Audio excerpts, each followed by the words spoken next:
సీతా గుహ మహారాష్ట్ర నాసిక్ లో ఉన్న ఈ గుహ అత్యంత పవిత్రమైన పుణ్యక్షేత్రం అని మీలో ఎంతమందికి తెలుసు? 14 సంవత్సరాల వనవాసాన్ని సీతారామ లక్ష్మణుల వారు ఈ గుహలోనే గడిపిన అత్యంత పవిత్రమైన ప్రదేశం ఇది. ఇలాంటి ఎన్నో గొప్ప గొప్ప ప్రదేశాలు చూడడానికి తిరుపతి జిల్లా ఇరుగులం గ్రామంలో ఉన్న శ్రీ వెంకటాద్రి భక్త సమాజం సభ్యులంతా షిరిడి నుంచి ఈ ప్రదేశాలు చూడడానికైతే వెళ్ళాము.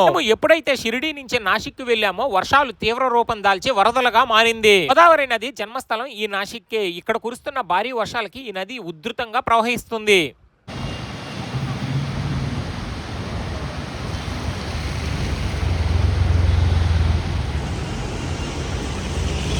ప్రదేశాలలో భాగంగా ఆటో వాళ్ళు మమ్మల్ని అయితే ఇక్కడికి తీసుకొచ్చారండి. గోదావరి నది పుష్కర ఘాట్ ఇక్కడనే ఉండేది. ఈ నీళ్లు అయితే తలపైన చల్లుకొని వచ్చేయండి అని చెప్పారు. వర్షాలకి నీళ్లు ఎంతలా వచ్చేసాయంటే రోడ్ల మీదకే ఫుల్ గా వచ్చేసాయి. ఇంకా ఘాట్ లోపల దాకా వెళ్ళలేక రోడ్డు పైన నీళ్లు చల్లుకొని అయితే వచ్చేసాము.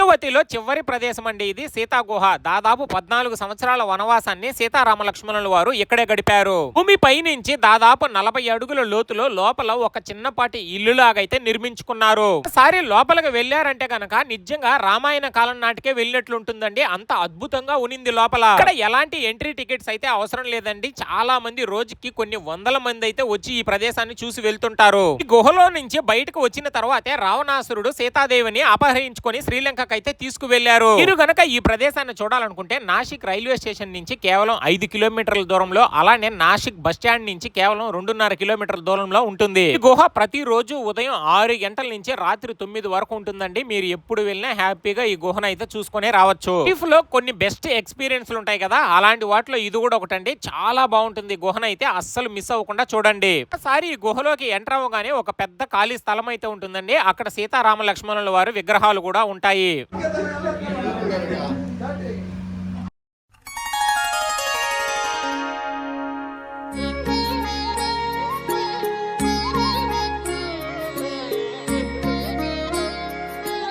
తరువాత పక్కనే ఒక చిన్నపాటి గుహ అయితే ఉంటుందండి. ఇందులోనే ఒక శివలింగాన్ని అయితే పెట్టి సీతాదేవి గారు ప్రతిరోజు పూజించేవారట.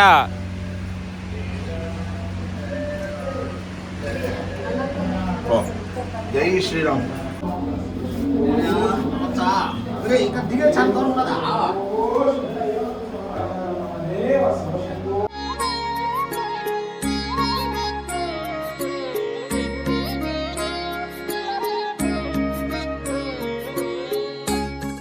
పవిత్రమైన ఈ గుహని దర్శించుకొని బయటకు రాగానే ఈ 5 మర్రి చెట్లు అయితే ఉంటదండి. పంచవతి అనే పేరు ఇక్కడి నుంచే మొదలయ్యింది. పంచవతి అంటే 5 మర్రి చెట్లు అని అర్థం. 5 కిలోమీటర్ల మేర ఉన్న ఈ ప్రదేశంలోనే 14 సంవత్సరాల వనవాసాన్ని అయితే సీతారామ లక్ష్మణుల వారు గడిపారు.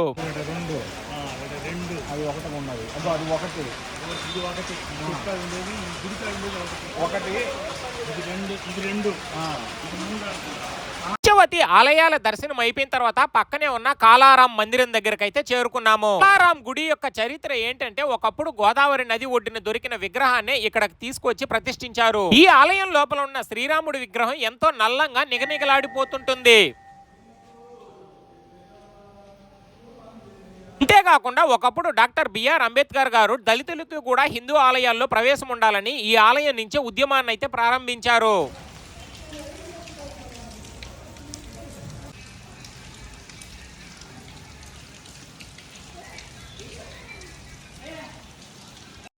అలానే చుట్టుపక్కల ఉన్న ఆలయాల దర్శనం అయిపోయిన తర్వాత మా యాత్రని త్రయంబకేశ్వర జ్యోతిర్లింగానికి అయితే మొదలు పెట్టాము. వర్షాలు అయితే మామూలుగా పడట్లేదండి. ఈ వర్షంలో కూడా మా యాత్ర అయితే అస్సలు ఆపట్లేదు. త్రయంబకేశ్వరం వెళ్లే దారిలో ఇక ఫుల్ గా ఆకలి వేయడంతో అందరం ఈ హోటల్ దగ్గర అయితే ఆగేసి భోజనాలు అయితే చేపేశాము. షిరిడి నుంచి ఎప్పుడైతే ఈ నాసిక్ మీదుగా చాలా ఊర్లు తిరగడం స్టార్ట్ చేశామో అక్కడ భోజనాలు అయితే అస్సలు బాలేదండి. మన తెలుగువారి భోజనం అయితే అస్సలు దొరకట్లేదు. అయితే ఈ హోటల్లో ఒక్కో ప్లేట్ భోజనానికి 160 రూపాయలు అయితే తీసుకున్నారండి. ఇక టేస్ట్ సంగతి అయితే దేవుడెరుక. అన్నం అయితే అస్సలు ఉడకలేదు. తిన్న 20 నిమిషాలకంతా ఫుల్ కడుపు నొప్పి అయితే వచ్చేసింది. నార్త్ సైడ్ కి వెళితే గనక వీలైనంత వరకు వాళ్ళ ఫుడ్ నే ట్రై చేయండి. మన ఫుడ్ అయితే అస్సలు టచ్ చేయొద్దు. ఇలాంటి మరెన్నో గొప్ప గొప్ప ప్రదేశాలు చూడాలనుకుంటే మన ఛానల్ ని ఇప్పుడే సబ్స్క్రైబ్ చేసుకోండి మావా. ఉంటాను, బాయ్.